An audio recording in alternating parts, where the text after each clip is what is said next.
За өмнөх оннуудтай харьцуулах юм бол нэлээх сармагцсан байгаа даа. За тэгээ ер нь үйл хөдлөлийн салбарын яг нөгөө бодит арилжаа хийгдсэн дийлүүдээр харах юм бол үнийн өсөлт нэг 14.6-тай, за багтаа 12.4-тай байгаад байгаа.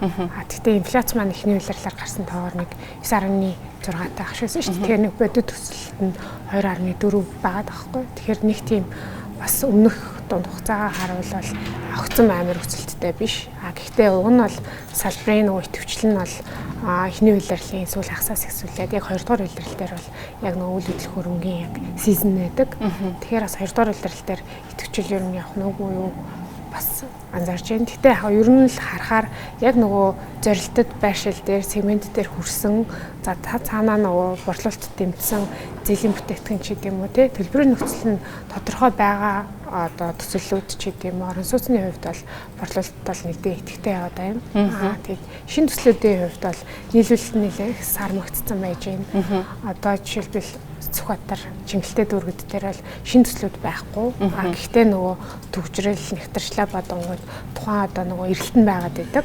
Тийм учраас нөгөө хуучин байрны үнийн өсөлтөд нэлээх идэвхтэй Сүхбаатар Чингэлтэй за Баян зүрх Сонгон найрхан дүүргүүд дээр бол маш их өндөр өсөлтүүд бол явагдаж байна.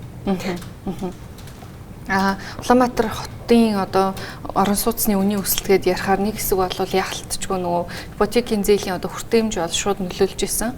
Ямар хэмжээний санхүүжилт гарах уу тэрнээс шалтгаалаад орон сууцны одоо борлуулалт бол шууд илэрхийлэгдчихсэн. Гэтэл нөө сүүлийн үед анзаараад хахаар ер нь энэ зах зээл арай өөр бас нөхцөл байдалтай холбогдоод шалтгаануудтай холбогдоод байгаа мó гэсэн тиймэрхүү мэдээллүүд баг шүү байна. Энэ дээр таны байр суурь. За ипотекийн зээл бол мэдээж нөгөө их усрын тутамшил нэлээх тасалдaltaй байгаа тий. За төсөв өөрөө бас тодорхой хэмжээгээр нэлээх бас алдагдчих шиг байна. За тэр тусмаа сая бол нөгөө голлох нөгөө нүүрсний маань гүйцэтгэл бүр 1.7 тэрбум доллараар ер нь бол хоцрогдол үүссэн байна гэж байгаа байхгүй. Тэгэхээр чи мэдээж тухайн нөгөө нэг бусад салбаруудын их усруудын тутамшил нь үүссэн. За ипотекийн зээлийн их уср тутамшилтай байна. За байгаа нь одоо нөгөө их усруудаа бол төрийн хувьд бол дандаа нөгөө өдөө орон нутг руу илүү олголт хийгээд байна. Тэгэхээр Улаанбаатар хотын хувьд бол тэр нэлийн өөр байна тий. Байгаа эсвэл одоо хувийн барилгын компаниуд нь өөрсдөө одоо ипотекийн зээл за тэгээд хүү баах нөхцлүүд эсвэл урт хугацааны төлбөрийн нөхцлүүдийг гаргаж ирнэ борлуулалтад дэмжиж байна. Нэг бол одоо яг бизнесийн зэрэглэлийн орон сууц те одоо хаус төслүүдийн хувьд бол илүү нөгөө ногоон төсөл рүү эрчим хүчний шийдлэлийг илүү одоо хөгжүүлэх байдлаар ногоон зээлийн санхүүжилтээр бас төслийн санхүүжилт болоод борлуулалтад дэмжсэн одоо зээлийн бүтээгдэхүүнүүдийг худалдаа авчтай санал болгож байгаа. Имэйл дүр зураг байна гэж хэлж байгаа. Яг уу одоо хөрөнгө оруулахаар хайж байгаа хүн байвал нэг бол үйл хөдлөхөд хөрөнгө оруулна, эсвэл өөр бусад одоо бонд ч юм уу те одоо ямар нэгэн хөрөнгөний зах зээлийн бүтээгдэхүүн худалдаж аавна. Яг одоо үйл хөдлөх хөрөнгөний зах зээл дээр хэр одоо сонирхол татахаар айтаахан шинэ бүтээгдэхүүнүүд үйл хөдлөх хөрөнгөний одоо хөрөнгө оруулагчдад тийм таатай бүтээгдэхүүнүүд байна гэж та харж байна. За хөрөнгө оруулагчдын хувьд бол нөгөө харагдаж байгаа нь манай улсын хувьд бол энэ жил 24 оноос ахуулаад ер нь бол нөгөө нэлээд том мега төслүүд дэд бүтцийн төслүүдийг нэлээд хийхээр төлөвлөгдсөн байсан. Тэр нь бол мэдээж нөгөө хөрөнгө оруулагч олон улсын арилгагчдын хувьд бол бас нэлээд анхаарлыг татж байна тийм. Гэхдээ гол нь нөгөө бодит эдийн засгийн нөхцөл байдлыг бас нэлээд харцансан, хүлээсэн. За төрийн бодлого зохицуултууд нь ер нь яах вэ харж ах шиг байна. Гэхдээ манайх бол нөгөө илүү нөгөө нэг blue ocean зах зээл учраас илүү нөгөө үйл хөдлөлийн салбар руу богино хугацаанд ч юм уу дунд хугацаанд хөрөнгө оруулалт хийгээд өрөөгөө зөвшөөрөх сонирхол бол маш их байдаг. Гэхдээ тэрэн дээр бол яг нөгөө доктортой яг нэг юм менежмент бодлого аягүй хэрэгтэй байдаг. Тэгээд манайх бас нөгөө талдаа одоо зүгээр харагдаад байгаа нь уламжлалт нөгөө нэг төслүүд рүү аягүй шууд хөрөнгө оруулалт хийдэг гэсэн шүү дээ тий. Энийг бол бид нар бол юу гэж харж байгаа гэхээр дараагийн төвшөнд нь яг олон улсын төвшөнд нь одоо яг сангийн зохицуулалтуудаар тэ илүү нөгөө нэг зохицуулалтанд оруулаад мэрэгжлийн этгээдүүдээр нь менежмент хийх байдлаар явуулвал тэгээд одоо энэ том дэд бүтцийн төслүүдүүд за том одоо хувийн хвшлийн төслүүдийг санхүүжүүлэх сонирхол бол хэрвээ ийм одоо нөгөө зохицуултыг бий болгочвол одоо юу гэдэг сонирхол бол нэлээд их байна тий.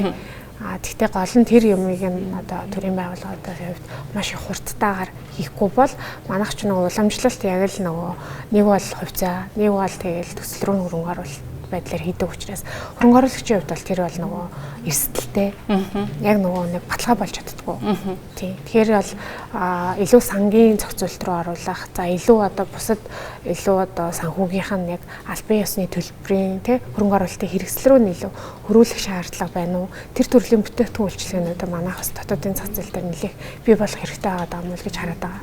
Бид нар санал болгоё гэхээр яг л төсөл рүү хөрөнгө оруулалтын тэд гэдэг нэг юм уламжлалт юм аа бас төсөл хөгжүүлэгч болоод манай зүгээс тавиад байна уу да гэж хараад байгаа. Тийм. Одоо Invescore Property-ийн хувьд бол амны орон сууцны төсөл хэрэгжүүлж байгаа. Тэгээ энэ төслийнхаа санхүүжилтийг ямархуу байдлаар бүрдүүлж байна. За мэдээж нөө уламжлалт банкны зээлээс одоо санхүүжүүлж байгаа хэсэг байгаа. Өөр бусад ямар боломжууд байна? Гадны зах зээлээс хөрөнгө оруулалт татах. Яг нөө сая ярьж байгаа тий хөрөнгө оруулагч нарт таатай байх тэр боломж нь байгаа. За манай төслийн хувьд бол мэдээж төслийн нөгөө их усөрүүдийг бас солонгоруулах нь аль талдаа эрсдлийг ингээд нөгөө одоо хуваарлдаг шүү дээ. Тийм байдлаар бол аль болох олон төрлөөр солонгоруулсан байдлаар бүрдүүлэхийг зорж байгаа. За тэгээ одоо бол хамгийн түрүүнд бид нар олон улсын хамтын санхүүжилтийн сангаас эхний төслийнхөө хөрөнгө оруулалтыг нэгдүгээр ээлжин дээр татан төвлөрүүлж байна. За магадгүй одоо хөрөнгө оруулагчийн сонирхол шууд байна уу эсвэл одоо бусад төрлийн хөрөнгөний хэрэгслүүдээр авах сонирхол хэрвээ байвал бид нэр дараагийн ээлжинд бол нөгөө хөрөнгө оруулалтын сангийн бүтээгдэхүүнүүд дээр бас судалгаа хөгжүүлэлтийн ажлуудыг хийж байна. Тэгээ иймэрхүү байдлаар өөрөө явах нь яг нөгөө мэргэжлийн хөрөнгө оруулагчид орж ирэх итгэл үнэмшил нэмэгдэнэ. Тэгээ богино хугацаанд төсөл өөрөө бий болно тий. Худалдаа авагч нар дээр ч гэсэндээ одоо очих үн өөрөө айгүй таатай нөхцлүүд бүрдэнэ гэдэг уг нь бол айгүй маш олон давуу талуудтай. Тэгэхээр бид нэр ер нь бол богино хугацаанд хурдтайгаар төслийнхаа санхүүжилтийг одоо солонгоруулсан хэлбэрээр хэд орчим хувь нь байгаа. За эхний ээлжин дээр бол бид нэр нэгдүгээр үе шатынхаа нэг 30-аас 50%-ийг ямар ч байсан хамтын санхүүжилтийн хөрөнгө оруулалтын хэрэгслээр бүрдүүлж байна. Тэгээ бусд нь бол мэдээж урьдчилан борлуулалт дотоодын банкны зээлийн юугаар их усөрээр бүрдүүлнэ гэж харна. Гадны яг одоо энэ чиглэлийн мэргэжлийн хөрөнгө оруулалтын одоо сангуудаар дамжсан санхүүжилт татгаар дотоод их усүртэй харьцуулахад валютын ханшийн зөрүүч гэдэг юм уу эрсдлүүд бол мэдээж маш олон байгаа. Гэхдээ яг тавигдж байгаа шаардлага шалгуурууд нь хэр хүндрэлтэй магадгүй сорилттой юм байна. Ерөөсөө гол зүйл бол нөгөө төслийн маань үндсэн төлөвлөлт маш чухал байдаг. Тэ яг тогтсон хугацаанд яг бүрдүүлж өөрч чадах уу? За тэгээд бидний хувьд ч тэр ер нь бол гаднаас бас валютын их усүр татна гэдэг нь өөрөө бас маш их эрсдэлтэй тий өндөр зардалтай их усурын зардлыг бол маш ихээр нэмэгддэг учраас богино хугацаанд тэрийг яг бүтээмжийн яг бий болгох тий ингэж зарцуулах төслүүдээ илүү хурдтайгаар гүйцэтгэлүүдэд шахах тий тэрийгэ дагаад буцаагаад одоо яг хойртогч зах зээл дээр гэх юм уу одоо эцсийн худалдаа авахчтай борлуулж иж ер нь бол аль талдаа үнцнээ бий болгоно. Тэгэхээр бол манай компанийн хувьд бол яг богино хугацаанд хөрөнгө оруулж байгаа хөрөнгө оруулагчийнхаа үр өгөөжийг яг тэр оруулсан хэмжээгээр бүтээмжийн бий болгоно. Буцаагаад зах зээл дээр борлуулна гэсэн ийм л зорилготойгоор ажиллаж байгаа. Ямар хэмжээний өгөөд санал болохоор байгаа бол ер нь зөөр дунджаар тооцоо. За одоо манай эхний ээлжийн санхүүжилт маань валют дээр нэг 9.5-аас нэг 10.5-ийн хооронд хэлбэлцэх болов. Тийм. Энэ нь өмнөдөгтэй харьцуулахад хэр ялгаатай байхаараа мэдээж нөө дотоод эдийн засгийн нөхцөл байдалтай худалдаа авах чадвар ч гэдэм үү. Одоо таны сайн хэлж байгаа нөө төсөл хугацаанд орох уугүй юу гэдэг чинь маш олон эрсдлээс хамаарч байгаа шүү. Мэдээж нөгөө гадны хөрөнгө оруулагчийн хувьд бол зах зээл дээр олон улстай маш их олон хөрөнгө оруулалтын хэрэгслүүд санал болгогдож байгаа шүү дээ. Тэгэхээр бол өрсөлдөөн маш их ширүүцсэн байгаа. Тэгээд өмнөх жилүүдэд харах юм бол хүний хувь бол 1.5-аас бараг 2 пункт нэмэгдсэн байгаа. Дотоодын зах зээл дээр банкнуудын олгож байгаа зээлийн хэмжээнд бас өөрчлөлт оруулахаар шийдвэрүүд гарсан бодлогын хүн өөрчлөгдсөн. За тэгээд тэрийгээ дагаад макро одоо нөө зохистой бодлогын өөрчлөлтүүд хийгдсэн байж байгаа тий. Тэгэхээр дотоод зах зээл дээр санхүүжилт татхаар ямар хэмжээний зардал гарч байна? Та бүхэн одоо жишээ нь 25 оны төлөвлөлтөө жилийн эцгэд ямар хөө байдлаар харж байна? За дотоодын банкуд дээр ч гэсэндээ бодлогын хувь сая ихний улирлалт нэмэгдсэнтэй холбоотойгоор одоо яг тэр хүний өөрчлөлтүүдийг санал болгож эхэлж байна тий зэлдэгч нарт. За манай дээр бас бидний төлөвлөж исэн хугацаанаас бас л 1-2 пунктээр их усэр маань зээлийн хувь маань нэмэгдэж орж ирж байгаа. За энэ нь бол тэгэл буцаагаал нэг худалдаа авчдаар очиж байгаа. Үнэн дээр бол мэдээж одоо шингээгдэж бий болно тий.